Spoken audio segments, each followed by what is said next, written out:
今天我们有幸为您播出其中一场精辟的开示，主题为师徒之间节目楞严经4决定清净明慧的断偷与断妄语7集之2 2018年12月23日以英文开示于台湾新地，台湾又称福尔摩沙。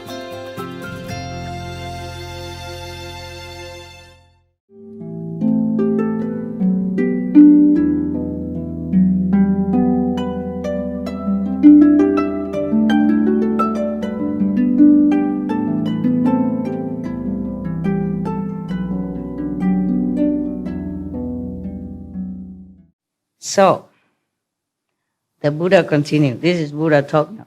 So, both physically and mentally, one must avoid the bodies and the byproducts of other living beings by neither wearing them nor eating them. It's so clear. I read word by word, yeah? It's not me, yeah? I say that Buddha said, I say that such people have true liberation. Then finally, they also have liberation if they don't eat meat. I guess if they don't eat meat and wearing animals or using animals' product, then they are at least liberated from the 3 lower incarnations. And then because they continue to do that, they have no more bad karma, very little karma.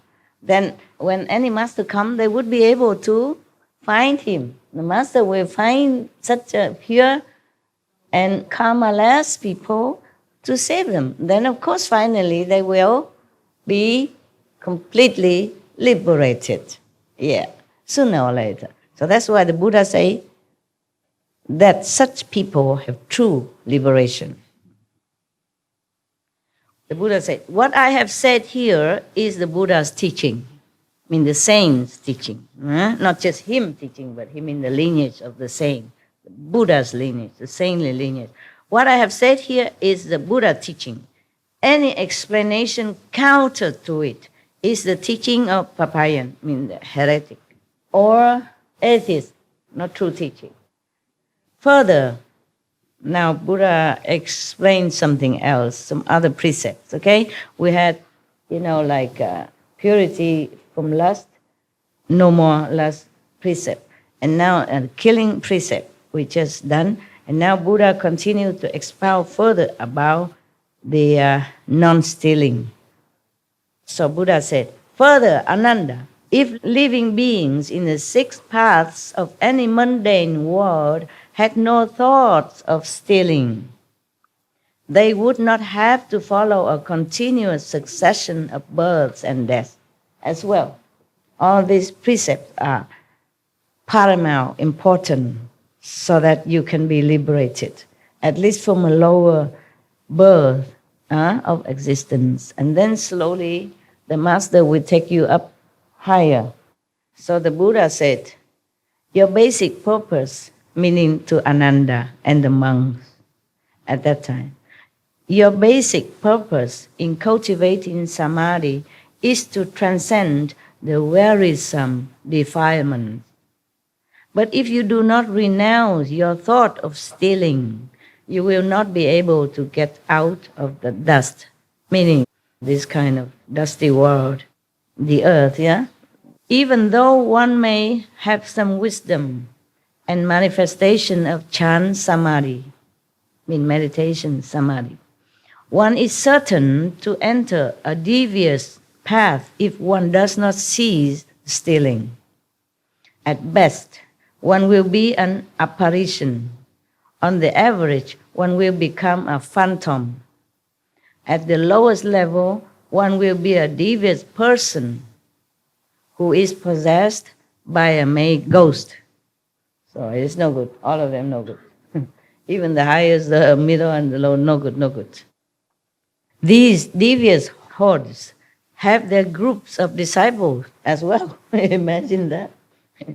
I thought only I have disciples. Now a ghost even have disciples. Fancy that. I was so proud, and now I don't think I'm proud anymore. Huh? Even goats have disciples. What a big deal about me, huh? Having disciples like that. These devious hordes have also their groups of disciples. It says of himself that he has accomplished the unsurpassed way, mean Buddhahood, enlightenment, complete enlightenment, that's what I mean. Unsurpassed, nothing can compare to their way of accomplishment. That means they're on top already. After my extinction, the Buddha extinction, in the Dharma and in age, these phantoms and apparitions will abound, spreading like wildfire as they surreptitiously cheat others, calling themselves good, knowing advisors. They will each say that they have attained the superhuman abilities, enticing and deceiving the ignorant, or frightening them out of their wits. They disrupt and lay waste to households wherever they go. Very destructive group of ghosts, of apparitions. I teach the bhikshus to beg for their food in an assigned place in order to help them renounce greed and accomplish the Bodhi way. The bhikshus do not prepare their own food, so that at the end of this life of transitory existence in the triple realm, they can show themselves to be once returners who go and do not come back. In this case, the Buddha means triple realm, meaning this world and a little bit higher, to the Brahma. So when you pass all this world to pass the Brahma realm, then you are truly liberated forever. So in this case, if the bhikshu, the monks, do whatever the Buddha has listed above, then he will surely be liberated. Yeah. And see, they never come back. Yeah. Once returners who go and do not come back. Okay. Then why does he say once returners? It could be that they have returned already into this world one time only. Yeah, already they exist already as a human, as monks, but they will never come back again. If they go up to the higher level, they will never come back again. Truly liberated. Okay, got that. How can thieves put on my robes and sell the thus come one, saying that all manner of karma one creates is just the Buddha Dharma? The Buddha means that these people, the one who are not worthy of monkhood, the one who doesn't keep the precept and just put on the robe, look like a Buddha or a monk and cheating others, selling the Buddhas even. Meaning just repeat what he said, but don't do anything as the Buddha did. And just cheating people just to gain their fame and richness, comfort, life, or make people respect them, bow to them, just to gain their own benefit. So the Buddha warned the people about this kind of monk, just the same like Jesus has warned his disciples and the later generation that beware of the wolf in lamb clothing. Yes. After Jesus died, there may be a lot of wolves like that proclaiming his teaching for their own benefit. Well, it's kind of true, because even within religion, same religion, there used to be some wars and a lot of bloodshed. Remember, in the name of God, same religion, not like different religion even. And still the same, many recently as well, yeah? Up to the recent years, still in the same name of the same religion, same God, fighting, bloodshed. Oh, what a sad thing. Hmm? So the Buddha continued to say that these so-called monks, so-called fake monks, will slander those who have left the home life and regard bhikshus who have taken complete precept as belonging to the path of the small vehicle. Because of such doubts and misjudgments, limitless living beings fall into the relentless hell. Not only these people, they sell the Buddha teaching for their own benefit, but they also misled other people to fall into the wrong concepts, the wrong way of life, and or go to relentless hell. It is non-stop punishment, relentless. No respite is what it is, right? No stop even for 1 second. In some hell, you have a tea break. I told you that story. But this hell, no respite, continuously. You cannot die, you cannot live, nobody helps you. Nobody hear your voice. You don't hear any of the saints' name in that kind of hell. You don't have even a nanosecond to even think of anything good, like saints or Buddha, Jesus, nothing in such a hell. In such a situation, it's made to you like that. Make you completely forget about everything, just suffer too much, relentlessly, continuously, that you cannot even remember 1 nanosecond about the Buddha or anything. This is a terrible hell to fall into. And it go on forever. That's why they say non-stop and relentless. I wouldn't wish anyone to fall into that kind of hell. Please keep the precept. At least you won't fall into hell. Even if you don't believe me, don't follow me, keep the 5 precepts for your own sake. Don't have to believe me. Just be a good person. Meditate if you can. If not, keep the 5 precepts. Anyone who keep the 5 precepts and never kill anyone, never has harmful thought to anyone, at least he can be reborn again as human. Even if they eat meat, but because they don't know, ignorant, and they eat meat, but they have never killed themselves. They never killed the animal themselves. Then they still continue to be born as human until their merit run out before they even meet any master. If they meet the master, any enlightened master who has the power to liberate them while they're still in human form, that's lucky people. Because their merit is still have to attain to remain as a good human, healthy and sane intellect, to understand what the master is talking about and follow a master. But if their merit run out or they become handicapped or mentally incapable, then even they meet the master, useless. Understand? They don't understand what is it all about. They have to understand what the master teaching in order to uphold it, to follow it. Then they can be liberated. So keep the 5 precepts. Always think good, do good, and help others if you can. Then you'll be surely reborn again as good human. Have a decent life or maybe a rich life. Depends on how much you give and how much heart you have while you're giving it. How pure you are when you're giving. Yeah. Then you'll be rich or medium, rich or poor accordingly. Okay? Yes. Master also no exception. Not because you are master and then you can just live recklessly and disregarded of the law, or no helping people, no sympathetic to people, and no charitable heart, then also no good. Actually, before you became a master, you must have been trained all that already.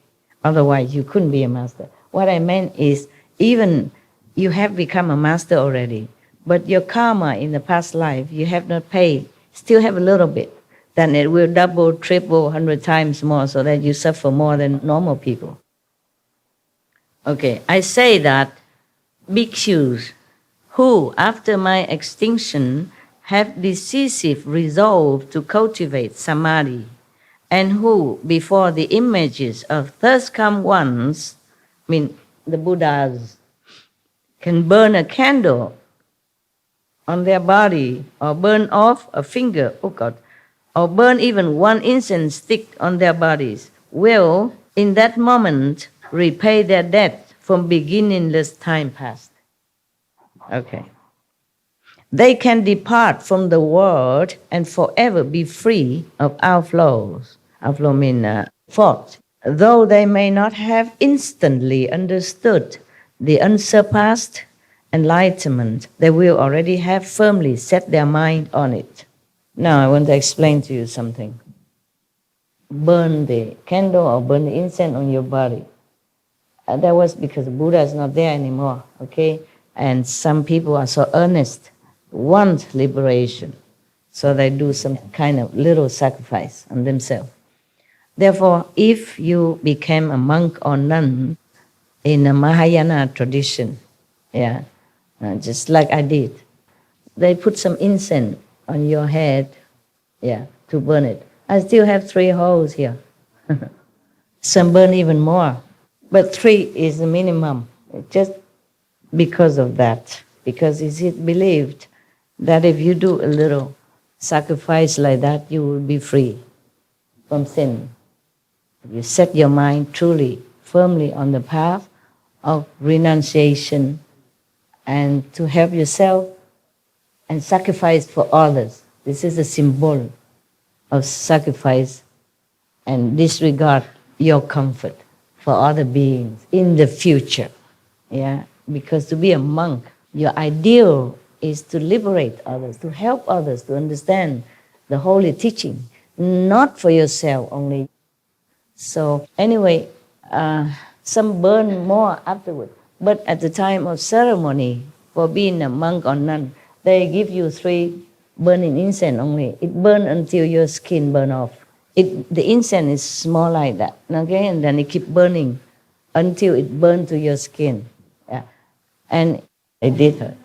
And if you want to burn more, you do it at home. Because at the time of taking the precept, the foreign precept to be a monk and nun, there are too many people. So there's no time to burn more for you. But you can do that more at home. Of course, your head are all shaved already. So it's only the skin, the tender skin. And you burn where the most tender, right in front here.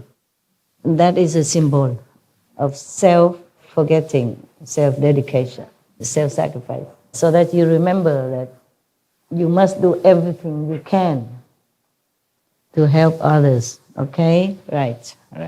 So that's why you're here. Okay, I explained that to you now so you understand more, huh? Yes. So if you want to become a monk or nun, for example, like that, in this Mahayana tradition, you have to be vegetarian. And you have to burn your body, your head somewhere. Head is easy for them because the head is shaved clean before that, and then they put incense, it burn until it burn your head, your skin. And then after the incense has burned to your skin and the incense has no more burning, it's only ash, then they will take the ash away and they give you some cool watermelon to put on it. And they take care of you very tenderly, though. Very nice people. So the Buddha say that. The Buddha gave many, many methods to purify yourself because he knows after he left, they might not be able to meet any other master. Even if you met a master, you will not understand it, you will not know.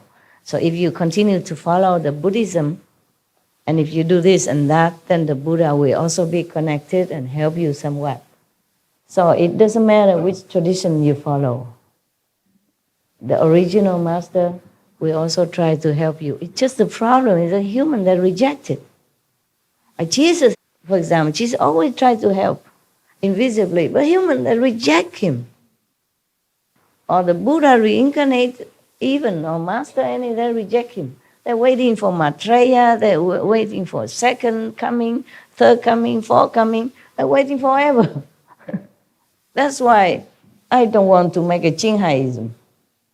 Because if I registered our group as an ism, then we have more privilege, more easy access, more easy. Doing anything is more easy because we are religion. Nobody can touch us. But we are just an association. Even then, people still think I'm trying to do something. Oh, I am trying to do something. I'm trying to awaken you and other people, whoever I can. But it's very difficult for any master to come down. After any master come down, they make a code out of it. They make an ism out of it. And then the other master come later on, or the same reincarnated master have problem, by his own teaching, previous teaching. I told you before, in my ashram before, Sihu or other place, I don't have any building. I use my money for helping the poor, the worse, the less fortunate than us. Yeah? I told you because you still have a home to go, right? Homeless people, they don't have. The disaster people, they have nowhere to turn to. Yeah? Even if you get wet here, tomorrow you go home, you have dry clothes. Okay? Even if you sit in a tent, so what? Even you have a tent. Disaster people, they don't have a tent. Homeless people, they don't have a tent. Therefore, I use money for other things. I did not build any ashram at all. And then I told you, don't worry, just wait until I die. You have a lot of churches, maybe. Qinghai church is possible. You see, after the Buddha, when he was alive, he would go begging for food. And now, beautiful temples everywhere. And if the Buddha reincarnated, he has to pay a ticket to go in, maybe. Or have to buy some incense or fruit to make offering or something, or have to register as a Buddhist or something, or the same with any religion. When I was in the Himalaya, I normally sit outside and meditate on the rock or somewhere outside, outside in the forest or something. But some days it's too hard or too cold or something. I went inside one of the temple to sit. And the monk kicked me out. Out, no, you cannot sit here. Yeah, I just sit and meditate only. And my legs were cramped or something. I couldn't get out fast enough. So I crawl out. Yeah, I'm going. I mean, I'm crawling out. Yeah, it's like that. Yeah. Maybe I should have make an offering or something. I was almost penniless, okay, when I was in Himalaya.